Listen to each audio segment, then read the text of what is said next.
¿Se acuerdan de Blockbuster? Fue un ícono de los 90 y llegó a ser la cadena de videoclubes más grande del mundo con 9.000 sucursales a nivel mundial. Este 2025 se cumplen 40 años desde su fundación y 15 desde su bancarrota. Muchos dicen que cayó por culpa de Netflix, y esto es cierto, aunque en parte, porque hubo varios factores y errores que la llevaron a esa situación. Desde proyectos que no funcionaron, malas decisiones que le costaron un montón de plata y dueños a los que el cine y las películas les interesaba poco y nada. Así que para celebrar este doble aniversario vamos a ver cómo fue su recorrido, cuáles fueron esos grandes errores que cometió y cómo sigue esa película que terminó siendo de terror. Hola, mi nombre es Javier Ledesma y hoy quiero que hablemos de la caída de Blockbuster. ¡Vamos!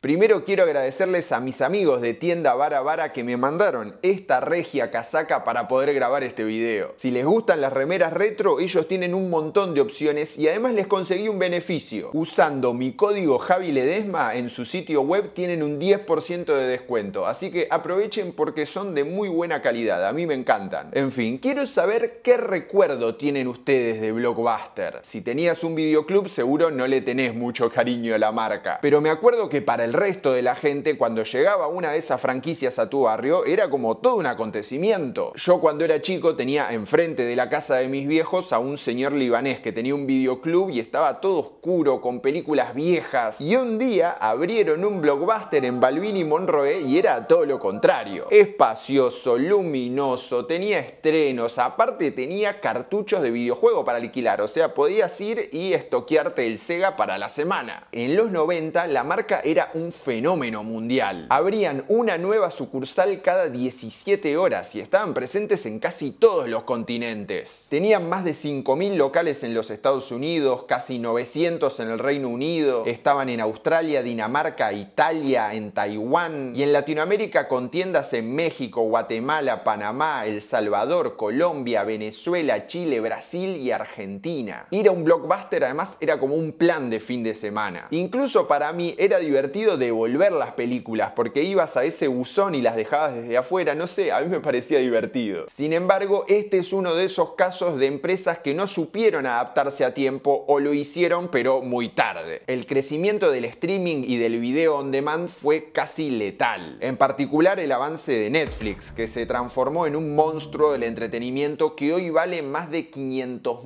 millones de dólares. Pero más allá de eso, hubo varias cuestiones que llevaron a Blockbuster a desaparecer. Desde un acuerdo mega fallido con Enron allá por los 2000, hasta un divorcio que le costó 1.000 millones de dólares y le dejó una deuda que nunca pudo pagar. Y sin contar la chance que dejó pasar de comprar Netflix por 50 millones de dólares. El dueño de la N roja todavía está festejando que le dijeron que no. La verdad, un milagro. Todo esto lo vamos a ver bien en detalle, porque hay mucho por analizar. Así que si les parece, empecemos viajando a Dallas, Texas, en los 70 para ver cómo empezó esta historia. El fundador de Blockbuster es David Cook, una persona de la que se sabe muy poco. Incluso esta es la única foto en la que aparece mencionado, por lo que ni siquiera estamos seguros de que sea él, pero bueno, elijamos creer. David en los 70 había fundado una empresa que se dedicaba a analizar información para las compañías petroleras. Agarraba grandes bases de datos y después hacía informes para que estas empresas tomen sus decisiones. A su emprendimiento le iba muy bien, hasta en 1983 logró salir a la bolsa, pero hubo una crisis en la industria petrolera, hubo sobreproducción, sobredemanda, cayeron los precios, así que las grandes firmas de oil and gas dejaron de invertir en compañías como la de Cook. Con la plata de la venta del proyecto, este señor se puso a analizar a ver qué podía hacer, qué próximo negocio podía encarar, y se acordó que en un momento había analizado el negocio de los videoclubes para un conocido de él. Entonces se le ocurrió aplicar todo lo que sabía en tecnología en grandes bases de datos para mejorar ese nicho. Primero, el local tiene que ser grande y luminoso, con mucho espacio. Segundo, tiene que haber mucho catálogo, por lo menos 7.000 o 10.000 películas. Y tienen que ser estrenos, que es en verdad lo que busca la gente. Tercero, todo el proceso de cobro y de checkout tiene que ser por computadora. Y número 4, cada película tiene que tener un código de barras para poder hacer el seguimiento de qué pasa con cada una. Con todo eso en mente, David Cook abrió el primer blog Blockbuster en Dallas, Texas en 1985. Le fue tan bien que al siguiente año abrió 3 sucursales más e invirtieron $6 millones en un centro de distribución. Eso les iba a permitir abrir más tiendas y mucho más rápido.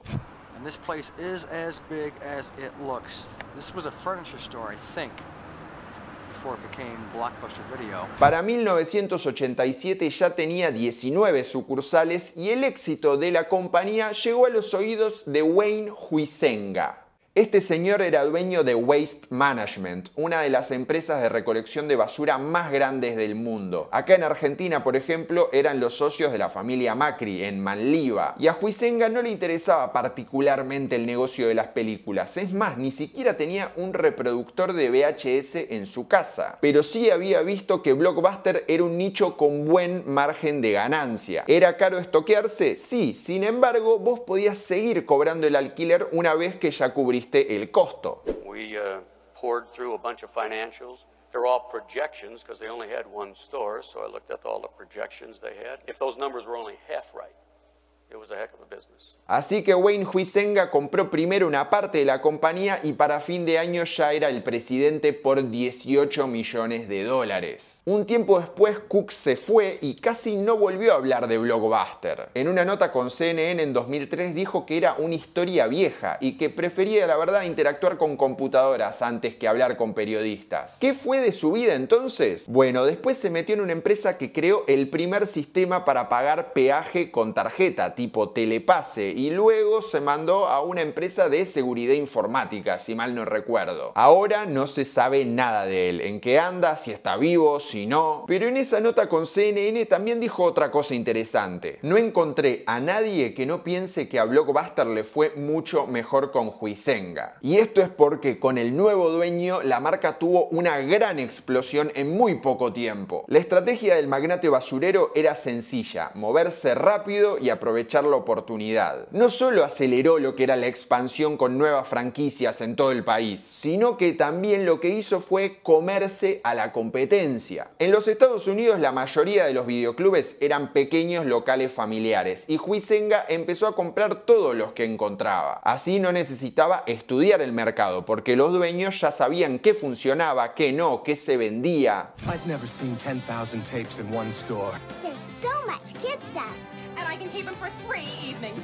De tener 19 sucursales pasó a 3.400 en 8 años nada más. Aparte se lanzó en el exterior con la compra de la cadena británica Ritz en 1992. Y tenían proyectos súper ambiciosos para expandir la marca Blockbuster más allá del típico videoclub. Había planes para lanzar su propia tarjeta de crédito, abrieron Blockbuster Music para competir con Tower Records, también inauguraron los patios de juegos para niños Discovery Zone y hasta proyectaban tener un parque de diversiones en Florida que le dé pelea al de Disney. Ambicioso de verdad. Pero al mismo tiempo había un problema. La televisión por cable y el concepto de video on demand estaba creciendo y era una amenaza potencial para su negocio. Y Huizenga manejaba Blockbuster como si fuera un McDonald's, más que pensando en tecnología. Esto es real porque contrataba ex ejecutivos de McDonald's para marketing y decía que su competencia por la mano de obra, por los empleados, eran las cadenas de comida rápida. El tema es que en medio de ese dilema de no encontrarle la vuelta, de no saber cómo cambiar, bueno, se encontró con un salvavidas. En 1994 el grupo Viacom, un gigante del entretenimiento dueño de canales como MTV y Nickelodeon, ofreció comprar Blockbuster por $8.400 millones. Huizenga vendió y quedó como accionista de Viacom y miembro del directorio. Atención porque eso después va a traer problemas, pero en verdad había una gran razón por la que Viacom había comprado Blockbuster. En realidad ellos estaban interesados en adquirir a la productora Paramount por $10.000 millones. Pero sabían que esa operación los iba a matar en deudas, los iba a ahogar. Entonces necesitaban algo que genere liquidez. Y como dije, Blockbuster era un negocio con un muy buen margen de rentabilidad. We really almost, I say almost, needed the enormous cash flow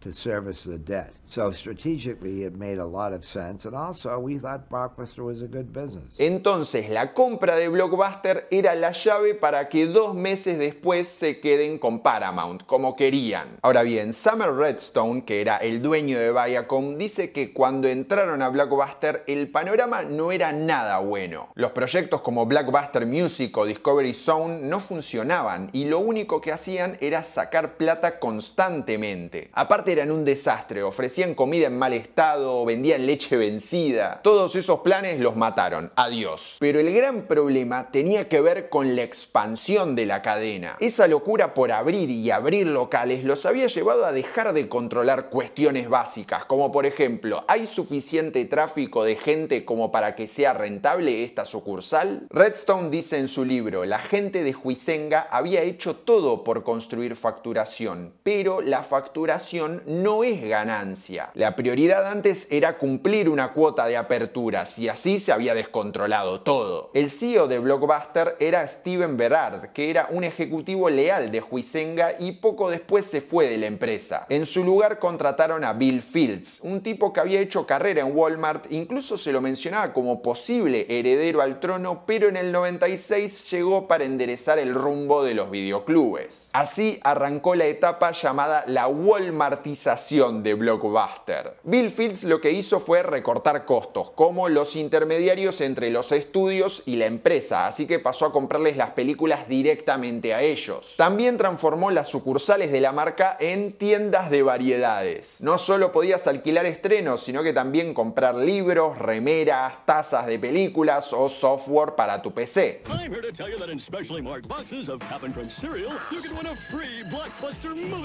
En ese momento Blockbuster tenía un gran peso en la industria del cine. Dentro del negocio, la pata hogareña representaba la mitad de las ganancias de los estudios, mientras que los tickets eran un 25% nomás. Y Blockbuster era el rey del mercado del alquiler, aunque perdía con Walmart en lo que era venta de películas. El tema es que los números de la compañía empezaron a estancarse. El flujo de efectivo que generaba era cada vez más chico de lo que se proyectaba. Y las acciones de Viacom por eso cayeron más de un 30% en solo un año. ¿Se acuerdan que dije que Huizenga era todavía accionista de Viacom? Bueno, ese desplome de la cotización lo hizo perder más de 100 millones de dólares y no se quedó callado. En una nota con Wall Street Journal, Huizenga acusó a Viacom de mentir y maquillar el verdadero impacto contable de su fusión con Blockbuster. Al mismo tiempo, en la ciudad de Los Gatos, en California, nació el germen de su caída. En 1997, Reed Hastings y Mark Randolph fundaron Netflix, que era un servicio para alquilar películas por correo, sin tener que moverte de tu casa. Hay una leyenda que dice que Reed Hastings tuvo la idea después de que Blockbuster le cobrara un recargo de $40 por entregar tarde una copia de Apolo 13. Y eso es una verdad,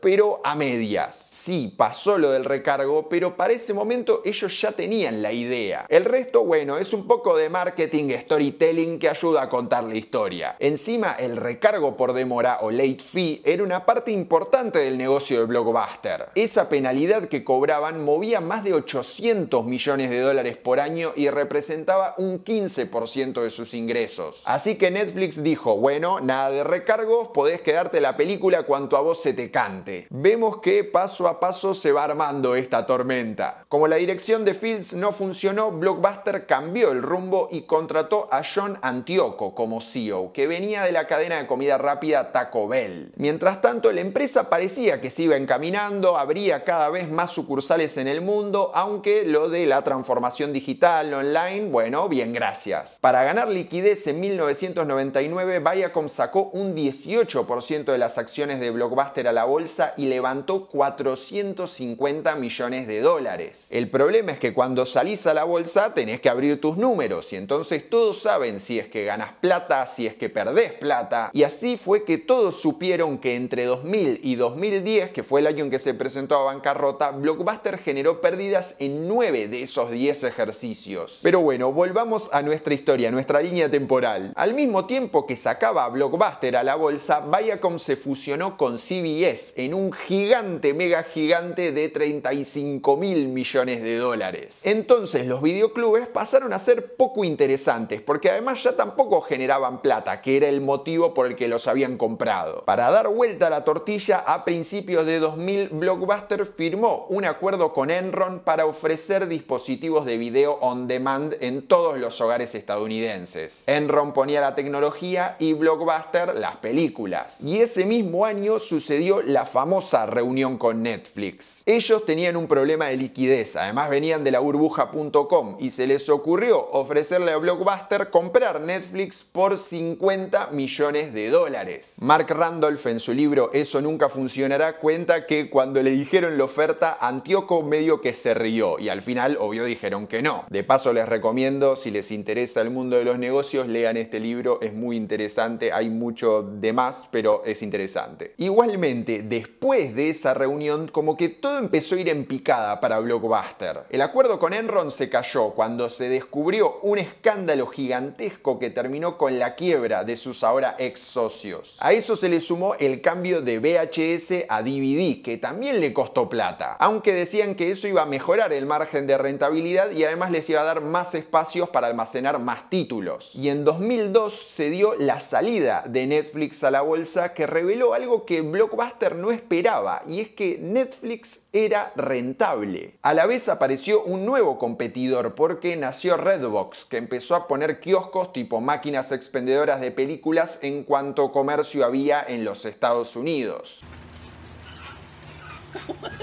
Now hold on, what's inside of it? Is the disc actually? Okay.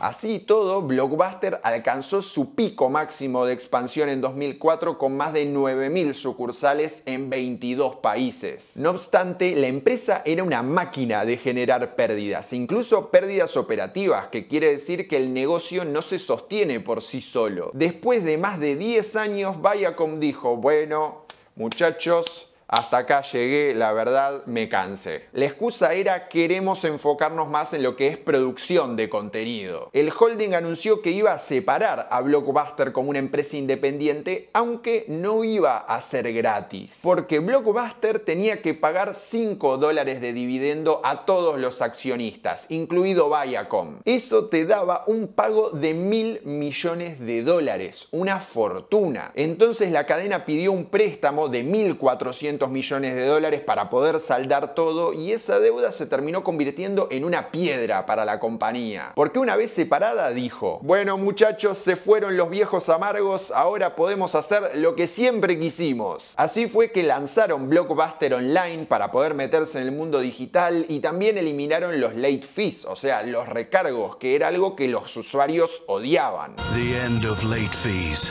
The start of more. The new Blockbuster.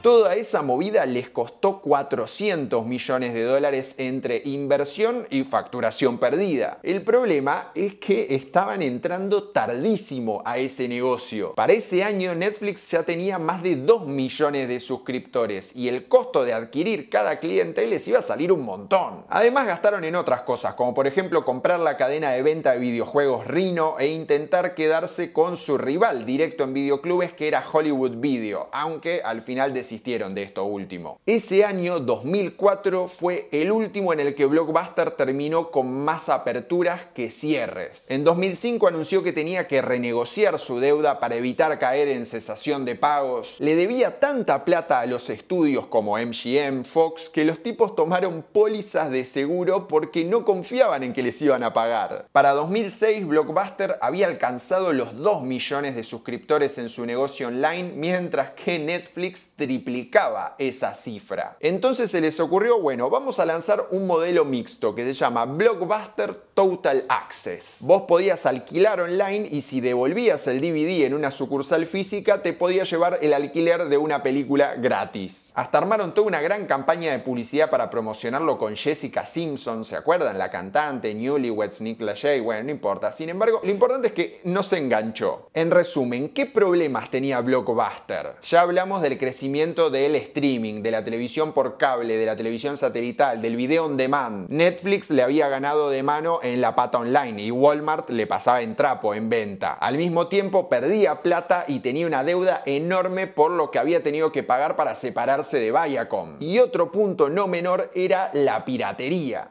En un futuro cercano, serán las mismas videocaseteras las que reconozcan las copias truchas.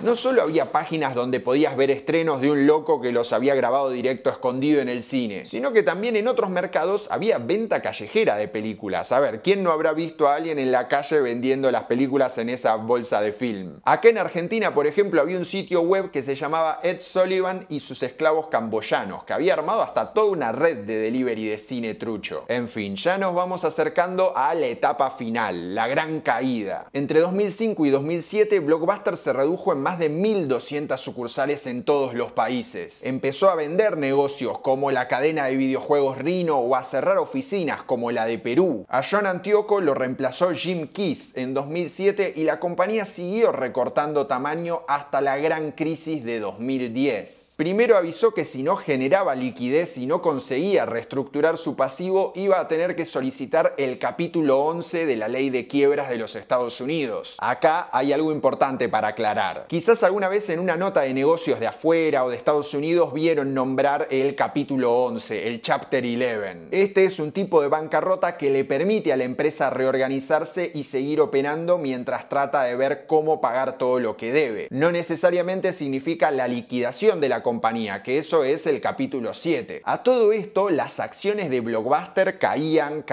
y caían. Es más, la bolsa de Nueva York le dijo que si seguía en baja iban a tener que sacarlos del panel, porque cotizaban a 25 centavos de dólar cada una. Finalmente, el 23 de septiembre de 2010, Blockbuster pidió la bancarrota con una deuda cercana a los $1.000 millones. Desde la empresa esperaban que los inversores se hicieran cargo y refunden todo. Pero después de una mala venta durante la temporada alta de vacaciones a fin de año, ya nadie estaba muy interesado en rescatarla. Poco después, en abril de 2011, la empresa de televisión satelital Dish compró en una subasta todos los activos de Blockbuster por $320 millones. Todo este tema de la bancarrota era solo para Estados Unidos. Cada filial después tuvo su propio proceso. En la Argentina, Blockbuster se declaró en quiebra en diciembre de 2010 y recién en 2023 la justicia ordenó la distribución final para pagarle a sus acreedores. Que olvídate que reciban todo, con suerte te llevas un par de VHS de Loco por Mary, peliculón igual. A Dish la verdad no le importaban los locales, así que de a poco lo fue cerrando. Lo que quería de Blockbuster era el online y todo el catálogo de películas que tenían. En 2013 cerraron los centros de distribución y los locales propios que tenía la marca. Mientras tanto, las franquicias siguieron funcionando, aunque el negocio ya estaba casi muerto. En 2019 cerró la última sucursal en el exterior que había en Australia y ahora solamente queda abierta la de Bend en el estado de Oregon. Ese Blockbuster todavía está abierto hasta hoy. Se mantienen básicamente vendiendo merchandising y hace no tanto también vi que lo habían puesto en alquiler en Airbnb para que vos puedas pagar y hacer tipo noche de pijamada y pelis. Hubo algunos rumores de que iba a cerrar, pero no, sigue ahí como si estuviera medio frisado en el tiempo. Por su parte, Dish mantuvo Blockbuster Online durante un tiempo y al final terminó cerrándolo. Ahora si te metes en blockbuster.com te dice estamos trabajando en rebobinar tu película y te clava un link al sitio de Sling TV que es de Dish. Hace poco Netflix metió como una pequeña venganza que para mí fue una de más. En 2022 lanzaron una serie de comedia llamada Blockbuster que transcurre todo en un videoclub, aunque le fue mal y la cancelaron en la primera temporada. Medio cara le salió la meada. Igual ojo porque hace poco Dish volvió a registrar la marca Blockbuster. Aparentemente pidió el registro para varias categorías, desde bar, restaurante, boliche, parque de diversiones, no sé, un montón. Así que no te extrañe un regreso de Blockbuster porque siempre garpa un poco todo ese marketing de la nostalgia. Y yo desde acá voy a estar esperando que pase eso para poder contarles todo. Mientras tanto, este video llegó a su fin. Esto fue todo, espero que les haya gustado. Si así fue, como siempre les digo, déjenme un pulgarcito acá abajo si de alguna manera también quieren colaborar con este canal, pueden mandarme un cafecito, va a estar mi usuario acá abajo también, en la caja de la descripción. De nuevo, gracias a los amigos de Vara Vara que me visten siempre de gala, y además no se olviden de suscribirse al canal, que es muy importante. Y habiendo dicho eso, les voy a dejar por acá los contenidos relacionados y nosotros nos vemos la próxima.